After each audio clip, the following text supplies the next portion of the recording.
तो बेटा आज का टॉपिक हमारा रीवैल्यूएशन ऑफ एसेट्स और रीअसेसमेंट ऑफ लाइबिलिटीज है। Reassessment of liabilities.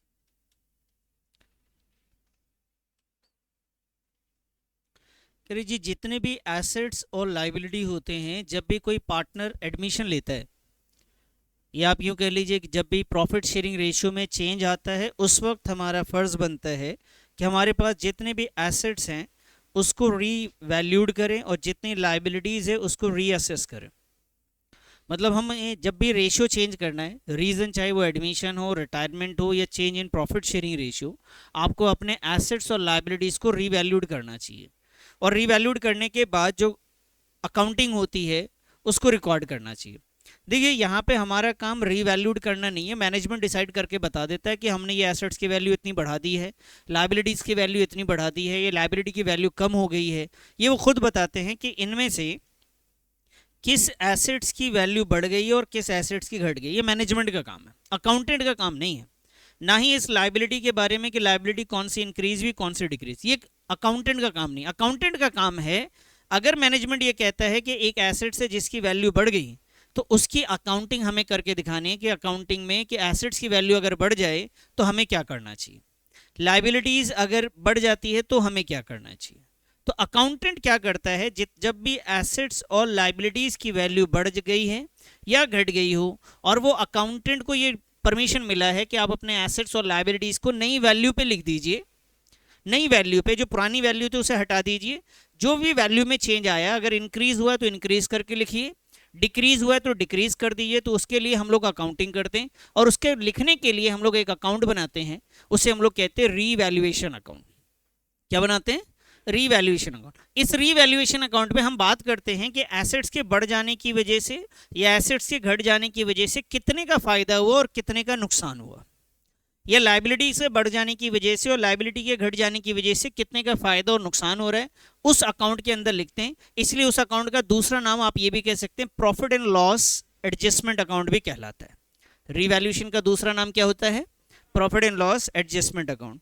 तो बेटा हमें इसमें सीखना है रीवैल्यूएशन अकाउंट कैसे बनाते हैं, रीवैल्यूएशन अकाउंट, या फिर इसी को आप क्या कह सकते हैं सर, प्रॉफिट एंड लॉस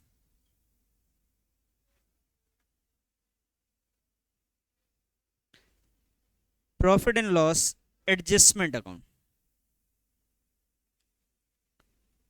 तो बेटा इसमें ना दो तरीके हैं, एक तो आपको अकाउंट बनाने के लिए कई बार एग्जाम में आता है और कई बार इसकी जर्नल एंट्री आती है। हमें दोनों सीखने पड़ेंगे कि जर्नल एंट्री भी कैसे होती है और अकाउंट भी कैसे बनता है, वो दोनों हमें सीखने हैं। तो पहले मैं अकाउंट बना के इसका फॉर्मेट बना देता हूँ, उसके बाद मैं जर्नल एंट्री के ऊपर आऊँगा बेटा। तो मेरे साथ साथ आप प्लीज़ फॉर्मेट तैयार करिए।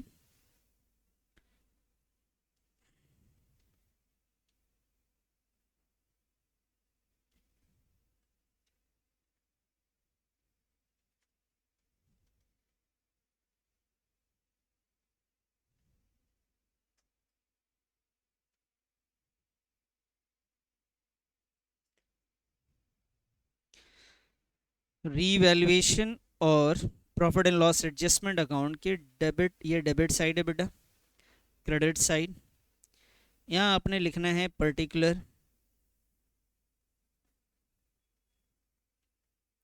यहाँ पे लिखेंगे बेटा अमाउंट, यहाँ आ जाएगा सर पर्टिकुलर, और ये आ गया जी अमाउंट। क्योंकि इसे मैंने आपको एक नाम बताया बेटा, इसका नाम profit and loss adjustment account है, तो आप प्रॉफिट एंड लॉस की तरह भी मान सकते हैं। तो रीवैल्यूएशन अकाउंट एक तरीके का नॉमिनल अकाउंट होता है। कौन सा अकाउंट होता है सर? नॉमिनल अकाउंट होता है। सर नॉमिनल अकाउंट किसे कहते हैं? बेटा नॉमिनल अकाउंट इसे कहते हैं, जहाँ पे आपने पढ़ा था कि जब भी किसी अकाउंट में प्रॉफिट और लॉस का जिक्र हो रहा है, इसका मतलब वो नॉमिनल अकाउंट है। इसका रूल होता है debit all expenses and losses, credit all income and gain. तो इसका मतलब ये हुआ कि जब भी कोई फायदा होगा, किसी भी टाइप का प्रॉफिट होगा, तो बेटा उस प्रॉफिट को आप क्रेडिट साइड लिखते हैं नॉमिनल अकाउंट में, और जब भी कोई लॉस होता है तो वो लॉसेस किस साइड लिखते हैं हम लोग? डेबिट साइड लिखते हैं। तो हमें समझना क्या है, फायदा नुकसान आएगा कहाँ से बेटा? ये एसेट्स की जो वैल्यू इंक्रीज और डिक्रीज होगी, इसी से फायदा और नुकसान होगा। अब आपकी कोई प्रॉपर्टी है, मान लीजिए पापा ने खरीदी थी, दादा ने खरीदी थी, किसी ने खरीद रखी थी, अब वो आपने चेक किया कि भाई आज उसकी वैल्यू कितने की है, पहले उन्होंने 1 लाख की खरीदी थी, आज 1 करोड़ की हो गई, तो वैल्यू बढ़ जाने से आपके लिए फायदा हुआ या नुकसान हुआ है? तो इसी को हम लोग रिवैल्यूड कर रहे हैं। Clear sir? वो फायदा हो गया है, तो फायदा किस साइड लिखेंगे बेटा? प्रॉफिट होगा तो किस साइड लिखेंगे? तो प्रॉफिट होगा किसी टाइप का तो आप क्रेडिट साइड लिखेंगे, नुकसान होगा तो डेबिट साइड लिखेंगे। कोई चीज आपके पास पड़ी हुई थी पहले से, कोई मशीन था, एसी था, फ्रिज था, आपने खरीदा था 10,000 का, अब उसकी वैल्यू 3,000 रुपए की बच रही है, आपके लिए फायदा ही नुकसान है? नुकसान है। तो बेटा एसेट्स की वैल्यू कम हो जाए तो आपके लिए लॉस है, एसेट्स की वैल्यू बढ़ जाए तो आपके लिए क्या है? प्रॉफिट है। इसी तरीके से अगर कोई लाइबिलिटी, आपके ऊपर कोई कर्ज है, वो कर्ज आपको देना ना पड़े, वो माफ कर देता है वो कर्ज। या मान लीजिए आपके पर कर्ज जो है 10,000 का था, वो कह रहे जी ठीक है आप ऐसा करो 2,000 दे दो, 8,000 माफ कर दिए, तो इससे क्या समझ में आया? फायदा ही नुकसान है? तो बेटा लाइबिलिटी की वैल्यू कम होगी तो फायदा है, एसेट्स की वैल्यू बढ़ेगी तो फायदा है। यानी लाइबिलिटी से हमारा प्रॉफिट होगा कम होने पे, और एसेट्स की वैल्यू इंक्रीज होने पे प्रॉफिट होगा। इसी तरीके से बेटा यहाँ पे बात करेंगे, लाइबिलिटी की वैल्यू बढ़ जाएगी तो क्या हुआ? नुकसान। और एसेट्स की वैल्यू बढ़ गई तब, सॉरी, एसेट्स की वैल्यू क्या होगी तो कम होगी, तब नुकसान होगा। समझ में आ गई बात? तो आइए जी यहाँ पे लिख लेते हैं, जब भी कोई एसेट्स की वैल्यू इंक्रीज हो जाए,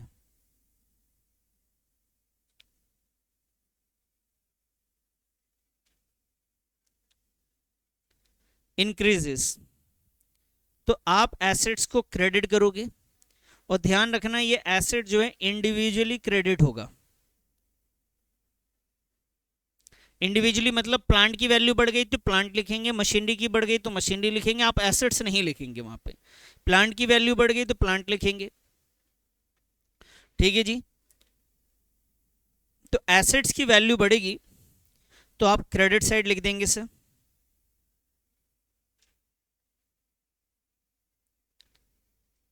लेकिन बच्चे एसेट्स की वैल्यू कम हो गई तब कहां लिखेंगे आप? एसेट्स की वैल्यू डिक्रीज हो गई,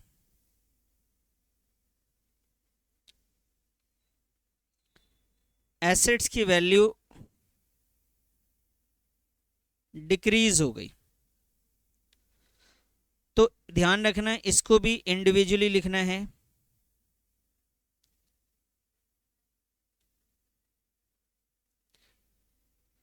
जो भी एसेट्स की वैल्यू कम होगी आप डेबिट साइड लिख देंगे, एसेट्स की वैल्यू बढ़ गई तो आप क्रेडिट साइड लिख देंगे सर। बताइए इतनी बात समझ में आ गई आपको?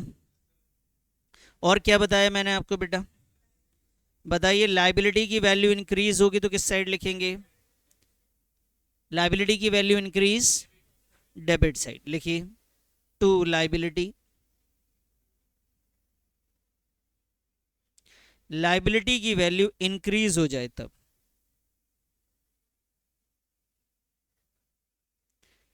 ये ध्यान रखना ये सारी चीजें आपको इंडिविजुअली ही लिखनी है। लाइबिलिटी की वैल्यू इंक्रीज हो जाए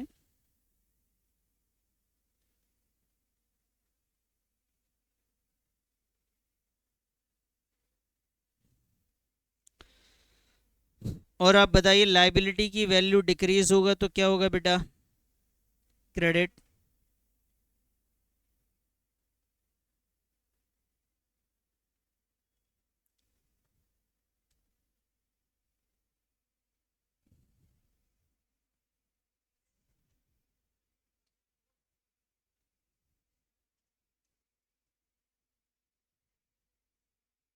क्लियर है इतनी बात?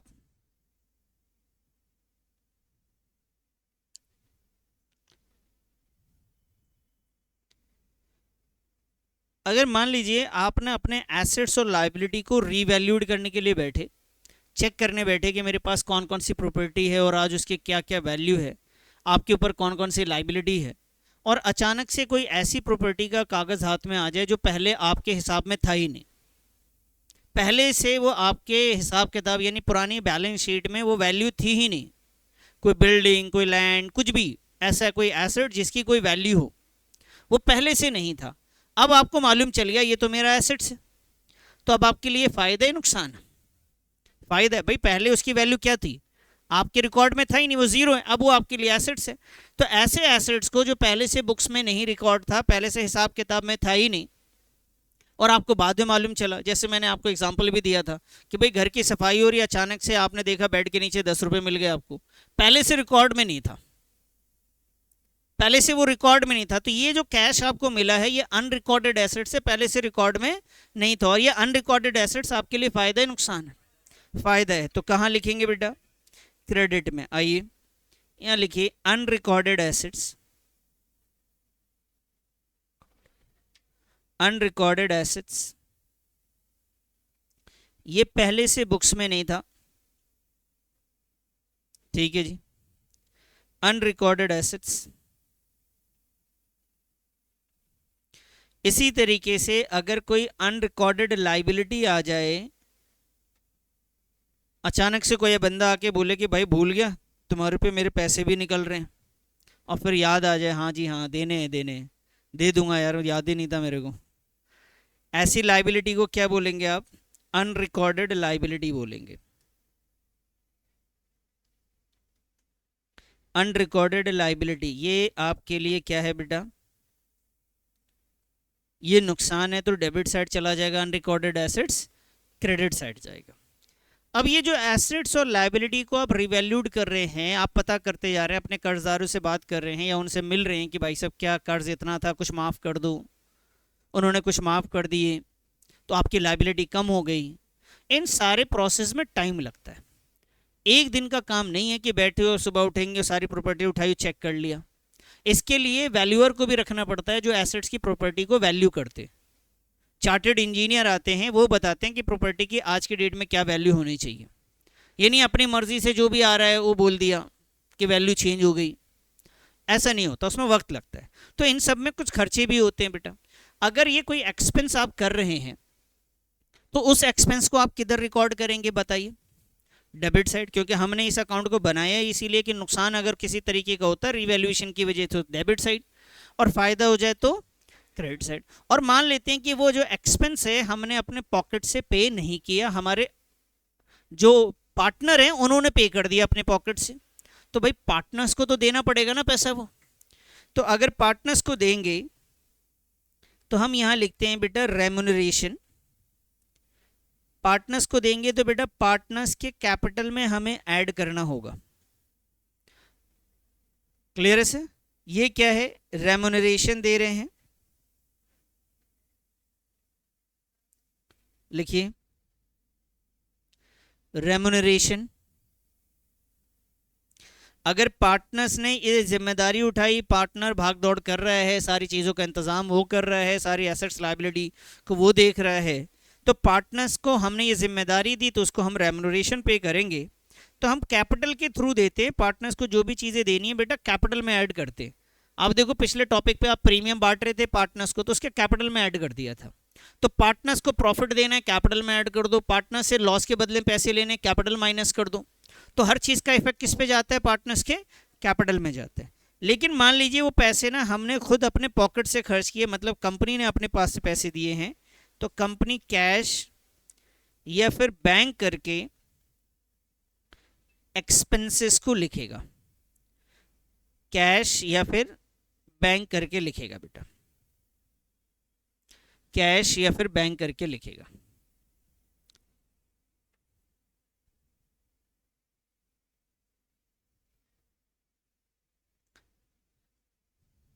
क्लियर है सर? इतनी सारी चीज़ें हमारे अकाउंट्स में रीवैल्यूएशंस में आती हैं। फिर से बात करते हैं, एसेट्स इंक्रीज होगा तो किधर लिखेंगे आप? क्या बात करते हैं, एसेट्स इंक्रीज होगा तो किधर लिखोगे? Credit side. बेटा आप ये मत देखो मैं किधर लिख रहा हूँ, आप अपना दिमाग चलाओ, ठीक है जी। लाइबिलिटी डिक्रीज होगा तो किधर लिखेंगे? अच्छा चलो कंफ्यूज नहीं करता हूँ। एसेट्स इंक्रीज होगा, फायदा ही नुकसान, किस साइड लिखेंगे आप? लाइबिलिटी इंक्रीज होगा तो नुकसान है, किधर लिखेंगे आप? Debit side. कोई एक्सपेंसेस आपने पे किया तो किधर लिखेंगे, डेबिट साइड। अनरिकॉर्डेड एसेट्स हो तो बेटा क्रेडिट साइड, आपके लिए फायदा है। अनरिकॉर्डेड लाइबिलिटी आपके लिए क्या है, क्या है ये वैसे, नुकसान है। अनरिकॉर्डेड एसेट्स फायदा ही नुकसान, और अनरिकॉर्डेड लाइबिलिटी नुकसान। क्लियर है ये। अब ये सारी चीजें करने के बाद इसमें कोई बात ऐसी है जो समझ में नहीं आई हो बेटा? पार्टनर्स कैपिटल, अगर किसी पार्टनर्स को आपने वादा किया कि भैया ये सारा काम है ना तुम देख लो और हम तुम्हें ना 10,000 रुपये देंगे, तो उसको 10,000 रुपये आपको पे करना पड़ेगा ना। कंपनी के लिए तो एक्सपेंस है, नुकसान है, पार्टनर्स के लिए फायदा है, पार्टनर्स को 10,000 मिल रहा है, लेकिन कंपनी के लिए क्या हुआ, ये कंपनी के लिए तो नुकसान है। तो बेटा ये नुकसान किधर लिखेंगे आप, डेबिट साइड ही लिखना पड़ेगा ना। लेकिन आप उसको हाथ में पैसे नहीं देंगे, उसके कैपिटल में इंक्रीज करेंगे, इसलिए मैंने यहां पे कैपिटल लिखा है। क्लियर है सर? चलिए अब क्या करेंगे सर, ये प्रॉफिट लॉस का अकाउंट बना रहे थे तो इसको ना हम ना एंड में जाके प्रॉफिट और लॉस निकाल लेंगे कि प्रॉफिट हुआ एट द एंड या लॉस हो गया। तो डेबिट साइड को डेबिट साइड के टोटल से क्रेडिट साइड का टोटल ना बेटा हम लोग मैच करेंगे, ध्यान रखना। आइए सर, डेबिट साइड के टोटल से डेबिट और क्रेडिट से मैच करेंगे। तो डेबिट साइड में अगर डिफरेंस आ जाए तो आप इसे कहेंगे गेन ऑन रीवैल्यूएशन है। ये क्या है बेटा, ये गेन ऑन रीवैल्यूएशन, और इसे फिर आप ट्रांसफर कर देंगे, transfer to partners capital account. कहां ट्रांसफर करेंगे बेटा, पार्टनर्स कैपिटल अकाउंट में या फिर करंट अकाउंट में। पार्टनर्स के कैपिटल या फिर करंट अकाउंट में आप ट्रांसफर कर देंगे, कैपिटल या फिर करंट अकाउंट। बताइए इतनी बात समझ में आ गई? पार्टनर्स के कैपिटल और या फिर करंट अकाउंट में ट्रांसफर करेंगे, डिपेंड करते हैं। अगर फिक्स कैपिटल मेथड हुआ तो ये जो प्रॉफिट है उसको हम पार्टनर्स के कैपिटल अकाउंट में डिस्ट्रीब्यूट करेंगे, ध्यान से समझिएगा। तो यहाँ पे जो पार्टनर्स का प्रॉफिट आएगा बेटा, ये जो प्रॉफिट आया यहाँ पे जितना भी प्रॉफिट निकल के आएगा ऐसा तभी आएगा जब आपका कौन सा साइड ज्यादा होगा, क्रेडिट साइड ज्यादा होगा बेटा, तभी डिफरेंस डेबिट साइड में आएगा ना। आपके प्रॉफिट वाली साइड ज्यादा होगी तभी तो डिफरेंस डेबिट में आ रहा है, और जब डेबिट में डिफरेंस आएगा उसे गेन ऑन रिवैल्यूएशन कहेंगे, और ये ट्रांसफर कर देंगे पार्टनर्स कैपिटल अकाउंट में। तो बेटा पार्टनर्स कैपिटल अकाउंट में हम प्रेजेंट कैसे करेंगे ये भी देखिए, gain on revaluation transfer to, आपने लिख लिया हो तो कोई बात नहीं। यहाँ पे जो भी पार्टनर्स है, ओल्ड पार्टनर्स, कौन से पार्टनर, नए पार्टनर्स को नहीं देते प्रॉफिट, ओल्ड पार्टनर्स को देते हैं। तो यहाँ पे ओल्ड पार्टनर जैसे एक्स है तो एक्स के कैपिटल अकाउंट में आपको अगर ट्रांसफर करना, कैपिटल में लिख लीजिए, जितनी वैल्यू है उसको बांट दीजिए, और वाई के कैपिटल में भी वैल्यू को डिस्ट्रीब्यूट किया जाएगा। अब बेटा ये किस रेशियो में किया जाता है, ये चीजें करी जाएंगी आपके ओल्ड रेशियो में, याद रखेंगे। किस रेशियो में, ओल्ड रेशियो में आप इसे डिस्ट्रीब्यूट करेंगे। समझ में आ गई बात? लेकिन सर अगर किसी तरीके का डेबिट साइड में डिफरेंस आ जाए, डेबिट साइड की जगह पे क्रेडिट साइड में डिफरेंस आ जाए, तो बेटा क्रेडिट साइड में आपको लिखना होगा by loss on revaluation transfer to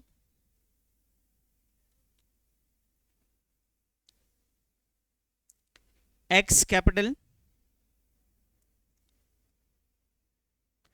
and Y's capital, X capital and Y's capital. अब बेटा ये ध्यान रखना इन दोनों में से कोई एक ही होगा, इन दोनों में से एक होगा, या तो प्रॉफिट आएगा या फिर आपका लॉस आएगा। समझ में आ गई बात सर?